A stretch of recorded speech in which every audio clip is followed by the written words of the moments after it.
One of the problems plaguing us in today's information age is, of course, security. It's one thing to throw up a firewall to try and keep all the bad guys out, but it's another to actually have proof that the data you're receiving is reliable and what it claims to be. Now, if you were to go and speak to your mother face-to-face, you'd probably be 100% sure that it was actually her talking to you. Now, if you spoke to her over the phone, though, you might still be pretty sure that it was still her, maybe not 100%. It's definitely easier for someone to pretend to be her over the phone than it would be in person. So what would you say? You'd be 80% sure? More? Less? Well, what if she sent you a letter instead? Would you be able to identify her handwriting? But what if it was an email? How accurate would you be in determining if that email truly came from her? See where we're going with this? Obviously, there are things that you'd be 100% sure about, and as we start talking about different methods of communication, the degree of certainty starts getting less and less. So how do you know your mother sent that email? Well, the fact is, for most people, you don't. You just have good faith that she's the one who sent it, but you really don't know for sure. It's precisely this sort of uncertainty that Windows 2008 aims to eradicate by supporting the use of a public key infrastructure. Now, a public key infrastructure, or a PKI, is simply a collection of digital certificates, certification authorities, and other registration authorities that verify and authenticate each party that's involved in an electronic transaction through the use of public key cryptography. So, in other words, the goal of a PKI is to verify that you are who you say you are when you send an email, and when your mother replies to that email, you can be sure that it was actually her, as each party has been digitally identified. So in Windows 2008, it's the Active Directory Certificate Services role, which is the role that we'll use to deploy our own PKI, or public key infrastructure. So what can we do with this public key infrastructure then? Well, PKI has many uses. For example, we'll use things like the encrypted file system, EFS, and we'll use EFS to specify people that can decrypt our files in the event that we don't remember our password. These people, called recovery agents, use certificates to decrypt your information. Now, Ipsec. That's a method used to authenticate and encrypt IP communications between two or more systems across the internet. Now, Windows 2008 has a few solutions available when we use Ipsec. We could use things like a simple password, which is obviously not the best as far as security goes. We could use Kerberos authentication, which is better than a password, but it does require that both systems are members of the same forest. Or we can use a third option, which is to use certificates. And certificates still allow our systems to communicate, even if they're not members of the same forest. Now, we could also use certificates to secure our web access as well. And certificates, in simple terms, are basically just a form of identification. We'll use these certificates to prove that a person is really who they say they are. So using certificates to secure our web access can be a good idea, especially if you have, say, an intranet and you want staff members to be able to access some confidential information, but then you might have contractors that work for you, but you only want those guys to see certain information. Well, you could use certificates for that. So these certificates can not only be used to identify people, they can also be used to identify computers as well.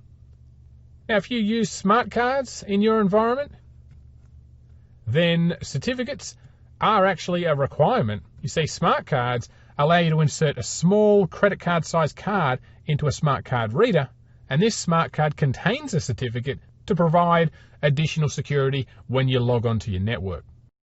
Now, we could also use signatures to create a hash value from a software file and encrypt that file using our private key. Then users can decrypt files using our public key and verify that the file has indeed come from us and it's authentic and not some virus or something nasty. So a signature is not really required for encrypting anything. That's left up to our public and private keys. The signature's really only there for authenticating a file as being genuine. Now, I know to those of you who are new to PKI and all of this sort of garble, it's going to sound a little bit complex at this stage. And make no mistake, this is a rather complex subject. But over the coming videos, it's our goal to help make this all make sense to you in a short moment. So the first thing we're going to talk about when we deal with PKI is the topic of keys. So what's a key? Well, a key is simply a mathematical formula which can be applied to a file to produce a hash value. Now, the first type of key we would have is a public and private key pair. Now, the advantage of using a public and a private key pair is that they're more secure than symmetric keys, which we'll talk about in a moment, but they do work slower. So we would use our public key here to encrypt our data, and our private key we would use to decrypt our data, or to decrypt whatever we encrypted with our public key. Now, the public key over here is exactly that. It's public. It doesn't matter if your public key is given to everyone, because without the corresponding private key to decrypt our information, and we'll decrypt with a P in there, if I can spell that correctly. So without this private key to decrypt the information, having the public key is practically useless. Now, this also works in reverse as well. We could use our private key to encrypt a file or an email, and then the other people could use the public key to authenticate the file or email message to ensure that it actually came from us and it hasn't been tampered with. Now, the next type of key we have, I mentioned it a moment ago, is a symmetric key. And a symmetric key doesn't require a certificate authority. And an example of a symmetric key would be when we use the encrypted file system, or EFS, because EFS uses symmetric keys to encrypt the files on your hard drive. Now, with symmetric keys, we use the same key to both encrypt and decrypt the data. And of course, the benefit of using the symmetric key is that it's very, very fast. Okay, well, that is a lot to get your head around these concepts of PKI. And it'll probably make more sense to you a little later on in this video if you're at all confused now. So what I want to do is take a step back and talk more about these certificates, just to make sure you have a good basic understanding of what they are before we move on. So we already know that a certificate is a form of ID, a form of identification that you obtain from a CA, or a certificate authority, something we're going to work with later on in this video. So this certificate is used to digitally identify that a computer or a user is who they claim to be, and not a hacker or some other machine that's pretending to be someone else. Now, a good example would be when you visit a website and you see that it uses certificates, which helps you identify that the site really is, say, Microsoft.com, and not a different site that's pretending to be Microsoft. Something you'll see a lot with phishing messages and other links that you normally would see in spam. Now, they might look like they're coming from your bank, but in reality, they're taking you off to a totally different site. Now, when a user or computer is given a certificate, that certificate will contain some important information about you, being the user, or information about the computer that it's given to. Now, it's also going to contain information about where the certificate was obtained, or in other words, what CA, or certificate authority, handed out that certificate. Now, these certificates also do expire, though, and when we look at certificates later on, you'll see that just like a carton of milk, these certificates do have an expiration date, and they can be revoked as well before that expiration date if that's required. Okay, so we now know that a certificate authority, or a CA, which is just really a server, is responsible for handing out a certificate. So let's talk a little bit more about what this CA is exactly. Now, in the case of Windows Server 2008, our CA is just simply a server which is running Active Directory certificate services. And the job of this server is to act as a third party that's trusted to hand out certificates to users and computers only after it's validated that user or computer's identity. Now, I guess in a way it would be similar to me introducing two people. So let's just simulate this. We'll draw a little stick man. We're going to say that that's me. And let's say I've got two friends two friends that obviously know me, but they don't know each other, so I'll be introducing them. So on the left here, we've got a guy called Jordan. And over here on the right, we've got another guy called Lucas. Now, since these guys don't know each other, essentially, I'll be acting as the trusting certificate authority, the CA, and as such, I'll be the one that verifies each person. Now, in the real world, of course, I'd simply introduce these guys and I'd say to Jordan that this is Lucas, and over here with Lucas, I'd be saying that, hey, this is Jordan. And I guess they'd take my word for it. But in the digital world, it works slightly different. I'll first need to verify that my good friend Jordan over here is who he says he is, and once I've verified that he is, in fact, Jordan, I'm going to give him a document with my signature on it. So there's his little document. Now, he'll be able to show this to other people so they have proof that he really is Jordan. Now, this would be his certificate. Now, obviously, I'd be doing the same over here for Lucas as well. I'd verify who he is, grant him a certificate, and now that both Jordan and Lucas have had their identities verified and they've both got their certificates, they're now able to freely converse with each other since their identities have been verified and they now know who the other person is. So I guess it would be similar to showing off documentation like your birth certificate or a passport or a driver's license. Proof that you are who you say you are.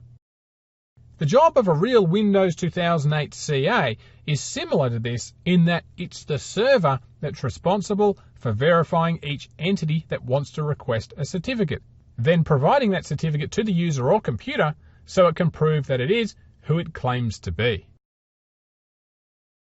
Now, a CA can either be external to your company or it can be internal. Now, consider this. If I was to come up to you and say, "Hi, I'm Joe," is that proof that my name's Joe? Well, no, but you might believe me because you're a trusting person. But there's certainly no proof that my name's Joe. So what if I then introduce you to my wife and she said, "Oh yeah, his name's Joe." Is that proof?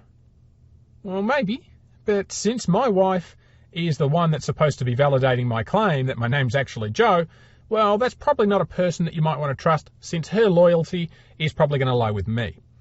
However, if someone in a position of trust told you the same thing, let's say a judge or a police officer told you then that my name was Joe, well, then you might be more inclined to believe them since they've got no reason to lie to you and would have at least in theory be giving you accurate information that they first validated. So using that example, we'd say that the policeman would be the external CA, as he's not a member of my family, and my wife would be the internal CA, as she is a part of my family. Now, in comparison, a third-party company like VeriSign, they'd be an external CA, but my own copy of Windows 2008 server inside my corporate network would be my internal CA. All right, so why would I want to use an external CA then? Well, I'd want to use an external CA when I want to be able to prove to people from outside my network that I am who I claim to be. So a good example would be that I want my corporate website here to prove to visitors that it really is my corporate website and not Joe Hacker who's coming out over the internet pretending to be my web server. Now, it doesn't offer a lot of trust, though, for me to simply say, "Oh, yeah, this one here, that's my web server." And if I was to use my own internal CA, one that I built, then that's exactly what I'm doing. I'd be validating my own server, and that's certainly not proof at all. So by using an internal CA, I'm saying, hey, trust me. That's why using an external CA, someone like VeriSign, is a good idea because they can validate my claims for me and then offer that level of external trust. So in order to get this going, I'd simply need to prove who I am, prove my website is exactly what my company says it is, and then pay the money, VeriSign, they'll give me a certificate So my website can then present that certificate to visitors and prove to them that I am who I say I am. I am the real McCoy. Now, as a side note, though, I will actually mention that VeriSign, by the way, aren't the only company we could use for an external CA. I'm just using them as an example. So if you're in the market for an external CA, go check out the web, use your favorite search engine, and you're going to find plenty of companies that offer this service. So if you've ever visited a website and you've had one of those pop-up windows appear, or in newer versions of Internet Explorer, you'll see in the address bar at the top a padlock appear. Well, that's simply a certificate verifying the identity of the website. All right, so that's an external CA, useful for third-party validation, third-party proof of who I am and who I claim to be. Now, an internal CA, on the other hand, that's useful for validating things inside my own corporate network, things like my own file server, things like my own SQL server, things like my own CRM server. Because people from outside my network, outside my organization, most likely aren't going to be accessing these servers. So all I need is an internal CA, one that I built that validates these entities to each other, and that's proof enough. You see, it's okay for me to say, well, Mr. Internal CA, which I just built over here, this box over here is my file server, this one is my SQL server, and this one is my CRM server, because I built them. So they're mine. I don't need anyone else to prove that to me. So an internal CA is fine because obviously I can take my own word for it. Now, when we're using Active Directory certificate services, we have two types of internal CAs that we can consider using. We can use an enterprise CA, or we could use a standalone CA. So what's the difference? Well, an enterprise CA uses Active Directory domain services to issue or manage certificates, and a standalone one does not. Now, that does not mean that you have to use a standalone CA in a work group. It only means that you won't be using Active Directory to manage the certificates or to issue them to clients. So enterprise uses Active Directory, standalone does not.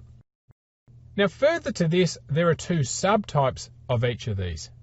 We can have an enterprise root CA and an enterprise subordinate CA. Now, we could also have a standalone root CA and a standalone subordinate CA. Now, the main difference between a root CA and a subordinate CA is that a root CA is going to be a parent of a subordinate. So let's draw something here to make it a little bit easier to see. Let's take our root CA. This is going to be our number one server right at the top of the tree. That will be our root CA. Now, we could have that branch out to what we call a subordinate CA. Subordinate. And you'll also hear of this being called an intermediate CA as well. In fact, I like to call it an intermediate CA, and I'll use these terms interchangeably. So if I call it subordinate or intermediate, it's essentially going to mean the same thing if I'm talking about it in context between this server and the root. But of course, our intermediate CA can also have its own subordinate as well. So let's just draw another couple of lines coming out here. There's another couple of servers, and these ones will also be a subordinate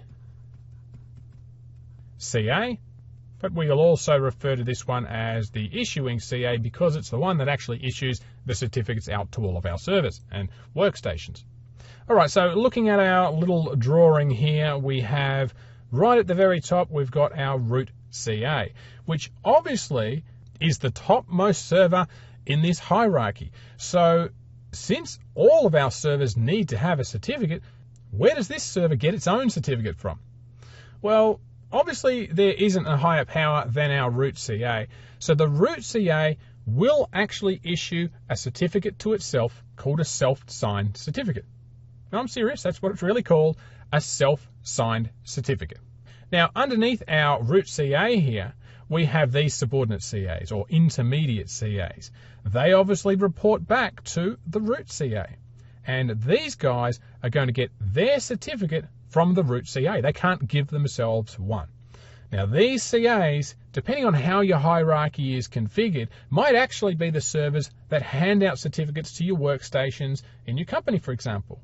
But more likely they're going to be in the middle of the tree, as you see here, which is why they're also called intermediate CAs, as they act as a place to hand out certificates to another level of CAs, obviously down here called the issuing CAs. Now, the truth is, with these issuing CAs, they're, of course, as I've listed here, they're really just subordinate CAs in themselves.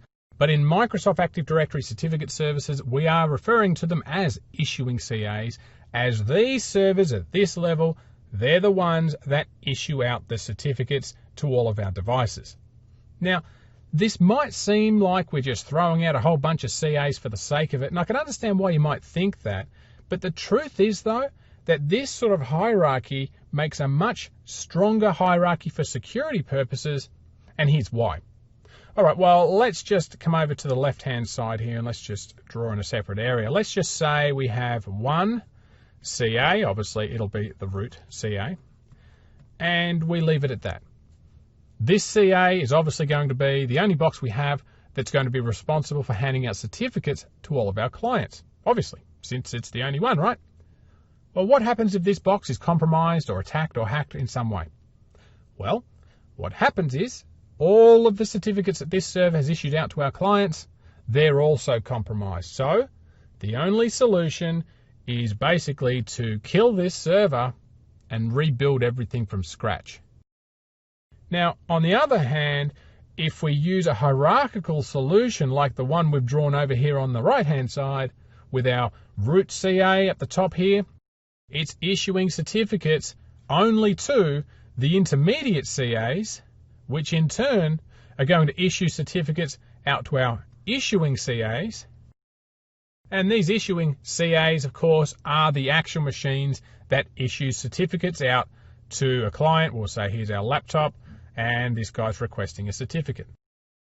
So let's now assume that this issuing CA, this one right here, is suddenly hacked or somehow compromised.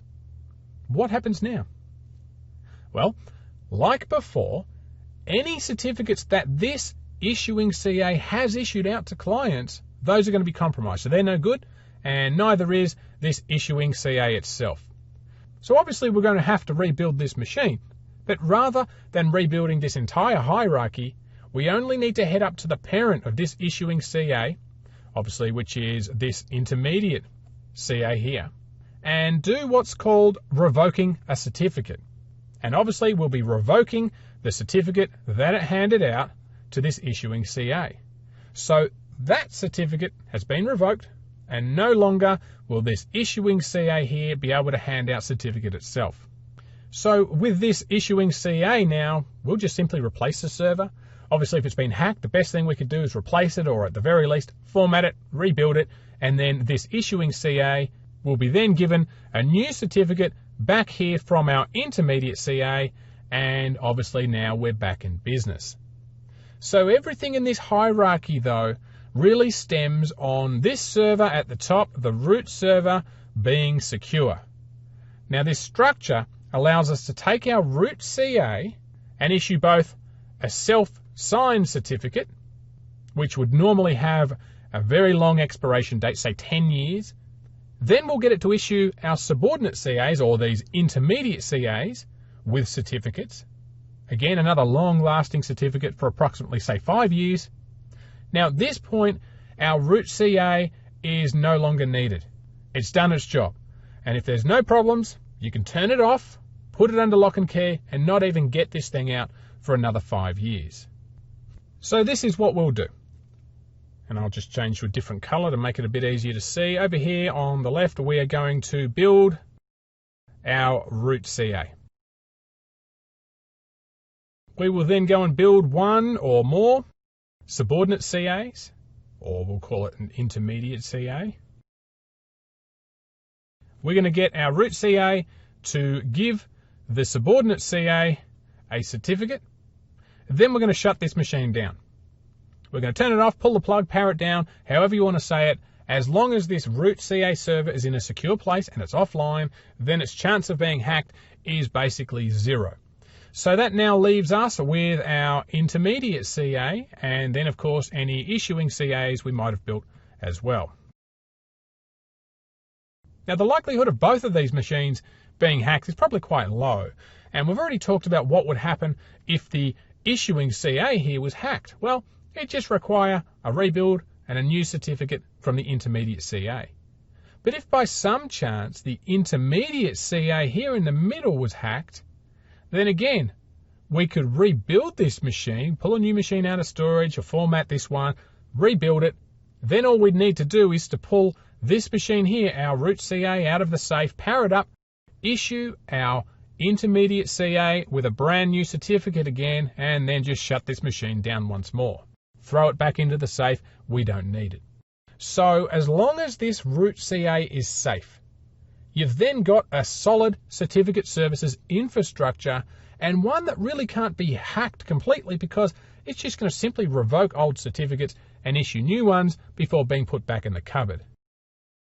Now, speaking of revoking certificates, let's just quickly talk about how that works. When you've got a situation whereby the certificate that's been issued can no longer be trusted, then we want to make sure that the certificate can't be used, and to do that, we simply revoke it. It's kind of like when you have a credit card and you report it as stolen so that the company's going to cancel the card. If someone has that physical card and then tries to purchase something with it, when the purchase is verified, it's going to be rejected because that card will be on a list to prevent any purchases. Now, when we have situations like that where we don't want a certificate to be used anymore, we can simply revoke it and it can no longer be accepted. Now, when this happens, a certificate is then placed on a list which we call the Certificate Revocation List, or CRL, or CRIL, some people call it, a list that's purpose is to track certificates that are no longer valid. So when a certificate's presented, it's going to be checked against this list, this CRL. If it's on the list, meaning the certificate's already been revoked, then it will be rejected. Now, this certificate revocation list, though, in times gone by, would have been downloaded every single time a certificate needed to be checked. And as you could imagine, though, downloading this entire list and checking each and every certificate against it can be rather time-consuming. So in Windows 2008, to reduce the amount of bandwidth and time that it takes, we can also use an online responder, which allows us to download only information that's relevant to the certificate we want to know about.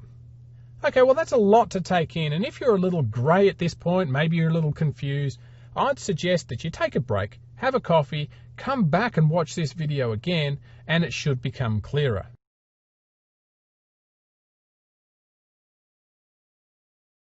Alright, well, let's move on and actually begin installing this stuff, because I don't know about you, but I'm right ready to hit the lab now. Now, before we start the installation, though, I will say up front that we're not going to install the whole hierarchy in this video, though, because that really needs an entire series of videos to fully implement a whole group of servers. So we're going to be running with a single CA solution throughout the rest of this lab. Now, right now, I'm connected to a Windows 2008 server. So we're here in our server management console. And firstly, I'd like to point out that this server here is also part of an Active Directory domain. So why is that important? Well, recall that when we're installing Active Directory certificate services into a domain, we can use an enterprise CA and not just a standalone one. Now, we don't have to, of course, but we will. So that way we can take advantage of Active Directory. So this server, you can see I've given the name of CA root. Now, the second reason that we're here inside the server management console is obviously this is where we're going to need to be to install certificate services. So up the top left here, we are going to click the roles link. And over on the right-hand side of our console, we are going to choose Add Role. Now, obviously, this is going to start up our Add Role wizard. We'll click Next to begin. And the very first role right at the top here is the one we want, Active Directory Certificate Services. So we'll select that. And we'll click Next. Now, this starts up the Certificate Services introduction here. You can read this if you like. I won't bother right now. We'll just click Next. Okay, now what components do we want to install? Well, obviously we do need to install the first one, the certification authority, and that's already selected by default. This is what we'll need for our server to become a CA. Now we can also install the Web Enrollment component, which allows users to perform various tasks such as to request new certificates, to renew them, to retrieve certificate revocation lists, which we've talked about, and enroll for smart card certificates. So let's check this box as well. And as you might expect when we select it, since this does have a web component, we're also going to need to install IIS and all of these other roles. So we're going to click Add Required Role Services. Now I'm also going to check this box here to make this server an online responder. Not strictly necessary here in my small lab, but definitely in a larger, more complex network, I'd almost certainly want to do this. Now do take note though that to be an online responder, you're also going to need to have IIS to be installed as well. Obviously it didn't pop up because we've already added those features by choosing to install the Web Enrollment. Now finally, we can also install the Network Device Enrollment Service, which we'll want to use if we want our CA to manage network devices like switches and routers. Now that's not something that has any purpose in my lab here, but in your production network, it may very well be something that you'll want to support. Now a last point before we move on, if you do want to install either the online responder or this Network Device Enrollment Service, then you'll need to be using Windows 2008 Enterprise Edition or higher. The Standard Edition only supports becoming a CA and not these two additional things. Okay, so having selected the first three items, I'm fine with that. We'll click Next. And now we need to decide if this is going to be an Enterprise CA or a standalone one. Well, we already know the answer to that, an Enterprise one, because since we're part of an Active Directory domain, we'll want to use Active Directory to manage our certificates. So we'll use that. We'll click Next. Now, since this is our first and our only CA, it's going to have to be a root CA. We really can't have a subordinate CA if it doesn't have a root CA to report to. So at this point, we really only have one choice, and that's to put in a root CA in place first. So we're going to select that, and we'll click Next. Now, we talked about keys at the start of this video, and here's where we're asked to choose if we want to create a new private key or use an existing one, which, as it says here, we'd use this option to ensure that if we were rebuilding an old CA here, we'd want to allow any old certificates that we'd already issued to still work. Now, obviously, in my case, this is a brand new environment. We're not reinstalling an old CA, so this second option doesn't apply to us. So we're going to create a new private key and click Next. Okay, here we'll be able to choose which cryptographic provider we want to use. Now, there's a lot of different providers that you'll see in this list here, and we have a lot of different key links as well, which we can use. And I'm not going to try and discuss these options here at any length now, simply because there isn't enough time to do that in this video. But suffice to say, we're going to go with the defaults, and you too will probably go with the defaults unless you've got a third-party product that requires you to use a specific encryption type, in which case you can certainly select that type from the list. So I'm going to go with the defaults here and click Next. Now we'll need to give our CA a name that will be added to all of the certificates that are issued by this CA. And although it has grabbed parts of the distinguished name for this default name here, you can certainly change that if you like. And ultimately, there's no right or wrong here, but I'd recommend that you give it a good name, that it's easy to identify what it's being used for later on. Now, since I'm only building the one CA right now, it really doesn't matter what I call it. So I'm just going to take this -CA off the end, and I'll call it Jorkus CA root. All right, we'll click Next. Now, when this CA hands out certificates, how long will they be valid for? 5 years is probably fine, but if this were going to be a root CA with subordinates that had issuing CAs under them, I'd probably raise this to 10 years. But for our purposes, 5's fine. We'll click Next.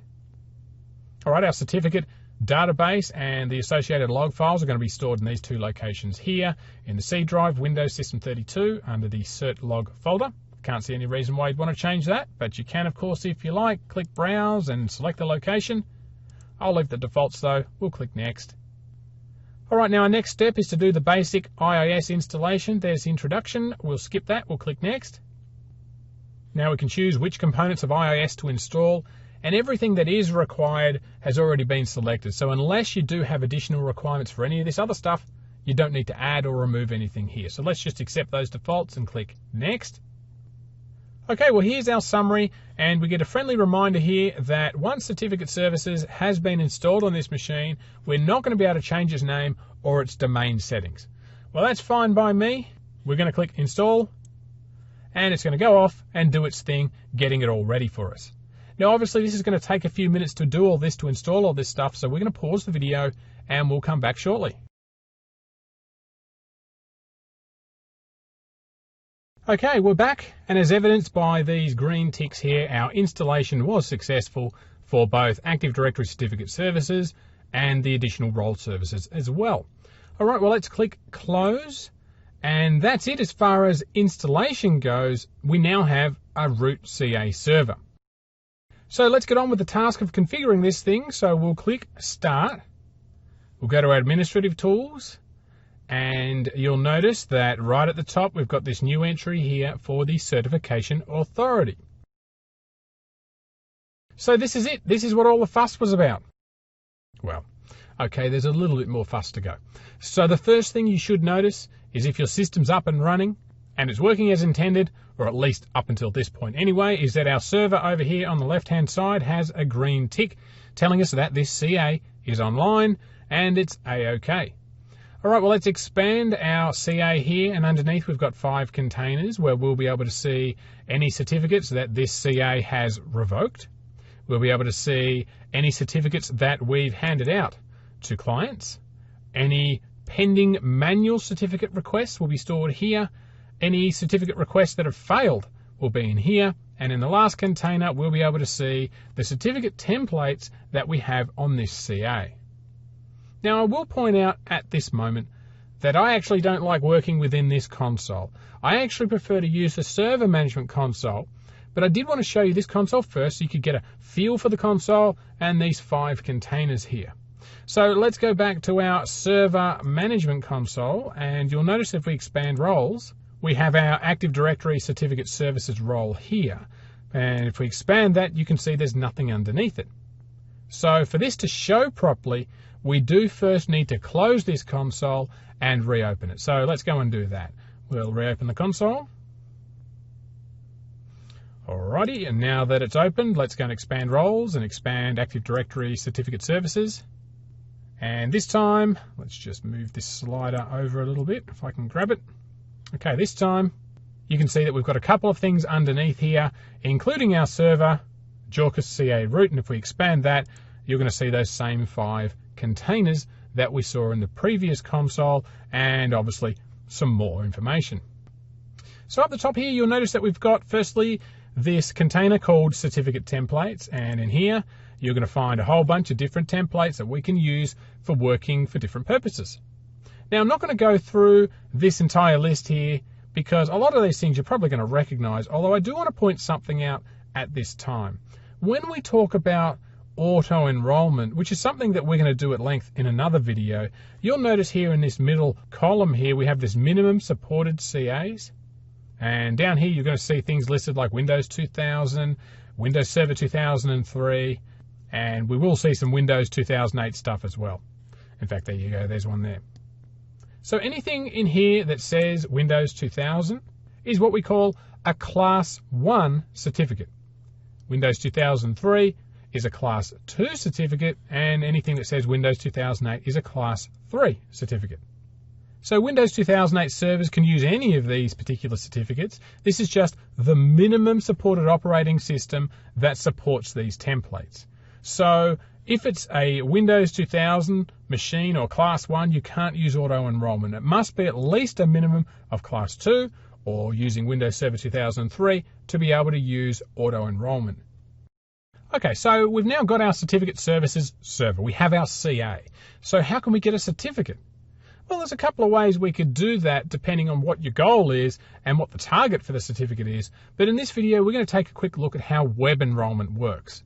Now, you might also recall that when we installed our CA, we also installed IIS. So let's go and take a look at that real quick. So we'll go and click Start.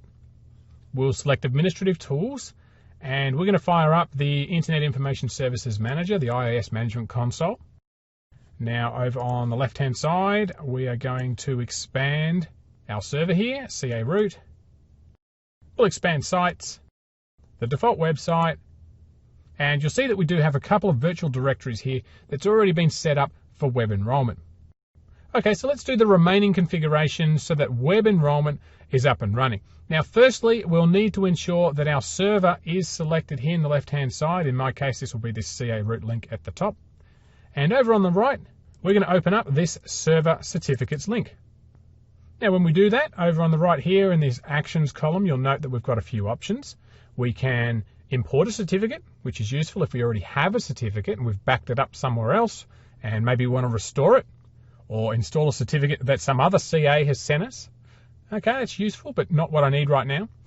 We can create a certificate request. That's fine. That's for asking for a certificate from an external CA.